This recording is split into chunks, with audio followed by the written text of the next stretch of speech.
देखें, जिला के जो भी अधिकारी हैं, मजिस्ट्रेट हैं, उनको उस जिला में शांति व्यवस्था बनाए रखने के लिए वो काम करते हैं। उनको अलग अलग डिपार्टमेंट दिया जाता है जिसका वो कार्यभार जो है वो देखते हैं और उससे संबंधित विवाद का जो है वो आप निपटारा करते हैं।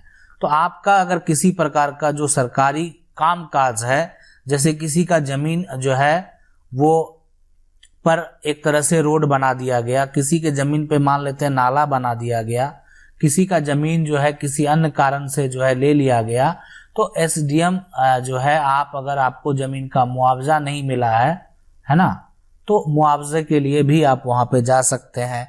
इसके अलावा बहुत लोगों का अपना पारिवारिक विवाद होता है, संपत्ति का विवाद होता है या रास्ता का विवाद होता है, तो सभी मामलों के लिए आप एसडीएम के पास जो है जाके आवेदन कर सकते हैं। किसी का संपत्ति को कोई जबरन कब्जा करता है, ठीक है, तो आप जाके एसडीएम के पास आवेदन करके अपना मामला को रख सकते हैं।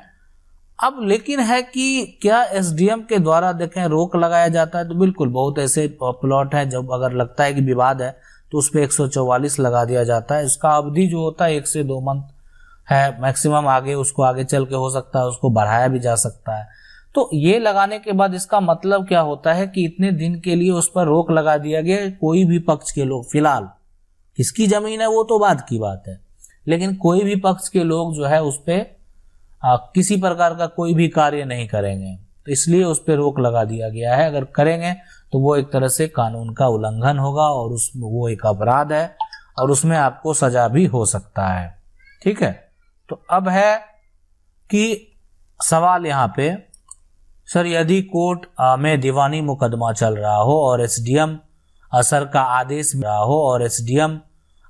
आदेश मिल गया हो तो घर बनवाने का डॉक्यूमेंट चेक करने के बाद और स्टे भी नहीं लिया गया है तो क्या वर्क चालू कर सकते हैं? प्लीज बताइए। सबसे बड़ी बात है कि आपका कोर्ट में अगर दीवानी मुकदमा चल रहा है तो क्या आपने एसडीएम सर को ये बात स्पष्ट वहां पे किया कि मेरा कोर्ट में मामला है ना। अगर आपका कोर्ट में सिविल न्यायालय में मामला चल रहा है तो मेरे ख्याल से जो है कोई भी जो राजस्व के अधिकारी हो या अन्य कोई अधिकारी हो वो आदेश नहीं जारी करेंगे कि आप वहां पे वर्क चालू करें। लेकिन अगर ऐसा है कि आपको आदेश मिल गया है और आपको लगता है कि चालू करना चाहिए, देखें जब आगे जजमेंट होगा तो जो जजमेंट फाइनल होगा वही मान्य होगा, और आपको अगर इस प्रकार का कोई भी आदेश है तो आप जरूर वर्क चालू कर सकते हैं। क्या दिक्कत है अगर मान लेते हैं कि अगर आदेश मिल गया है तो, लेकिन फिर भी अगर इससे बचना चाहिए और आपको लगता है कि अगर आप कार्य कर भी लेंगे तो आप ही की जीत होगी, आप अपने जगह पे सही है तो आप बिल्कुल कर लें। ऐसे सुप्रीम सवाल है कि एक प्लॉट की 6 बार रजिस्ट्री जो है करवाई गई है और पास में लगी हुई नाले की जो है सरकारी भूमि पर बिल्डिंग बनाकर जो है वो फ्लैट बेच दिए गए हैं। ऐसे फर्जी रजिस्ट्रियों को किस प्रकार कैंसिल करवाएं? बिल्डर के खिलाफ क्या कानूनी कार्रवाई? देखें, कोई भी जमीन है अगर उसका फर्जी रजिस्ट्री है, सबसे पहले तो सरकारी भूमि पे जो है अगर बिल्डिंग बनाकर बेच दिए हैं तो अब सरकार के द्वारा तो वो एक्शन लेना है, ठीक है, या आप भी जो है शिकायत कर सकते हैं खिलाफ में।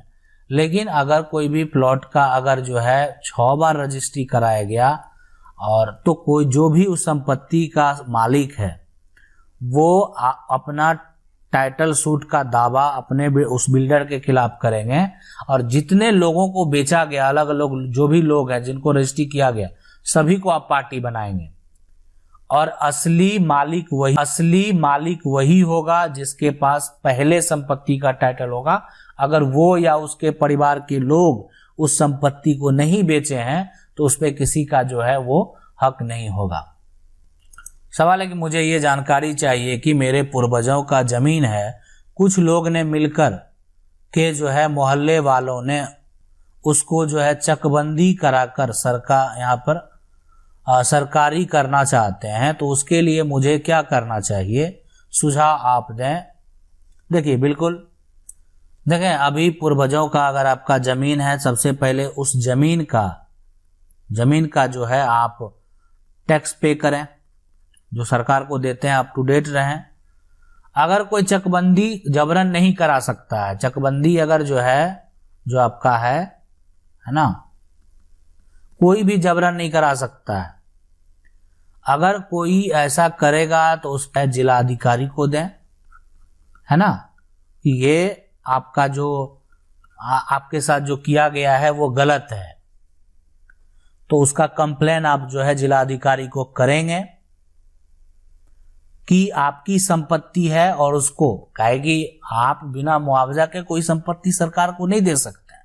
अगर सरकार किसी कारणवश पहले भी, आज से 20 साल पहले, 30 साल पहले भी अगर आपका संपत्ति सरकारी बन गया है, तो वो सरकार को बताना होगा कि आपने मुआवजा दिया था या नहीं दिया था।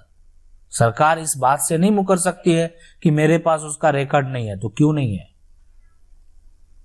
इसलिए जो है आपको यहाँ पर अगर इस तरह का होता है तो आप जिलाधिकारी को सबसे पहले आवेदन दें, और नहीं तो फिर कोर्ट तो है ही।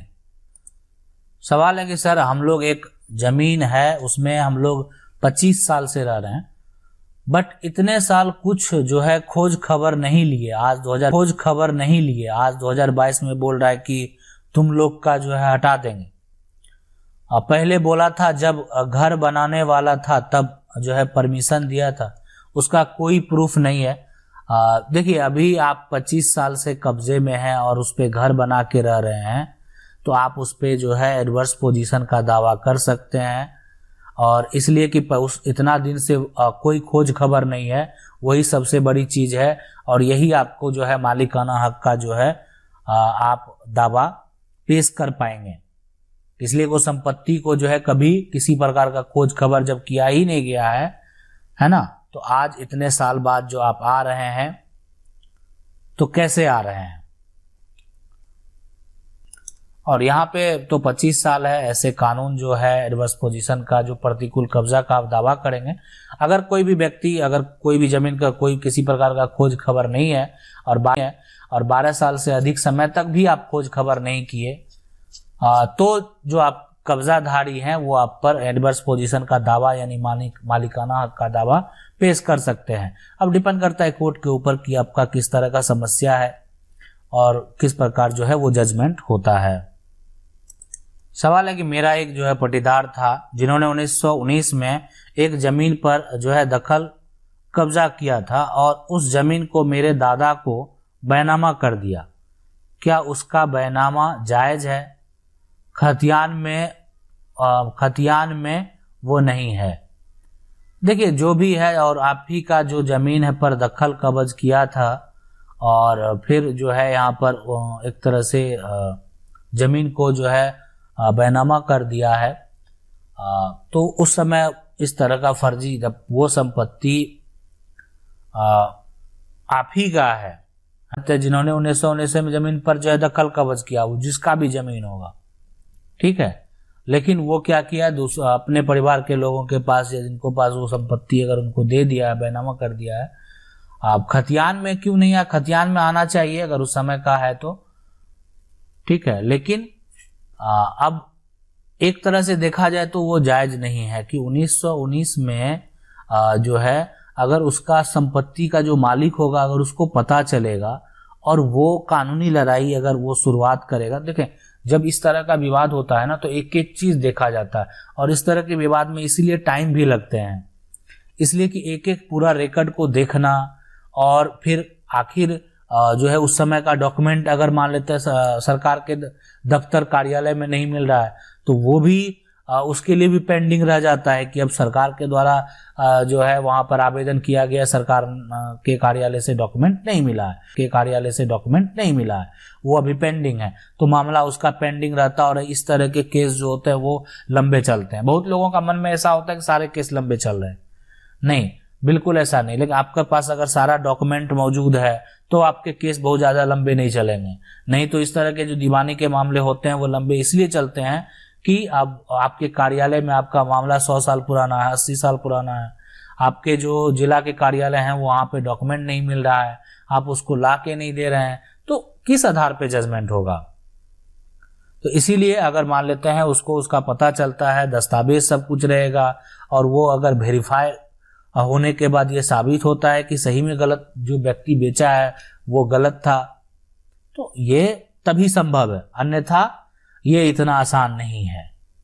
आशा करते हैं वीडियो अच्छा लगा होगा। वीडियो अच्छा लगा वीडियो को लाइक जरूर कर दें। चैनल को पहली बार देख रहे सब्सक्राइब करके जो बेल आइकन है उसको जरूर दबा लें। मिलते हैं अगले वीडियो में। तब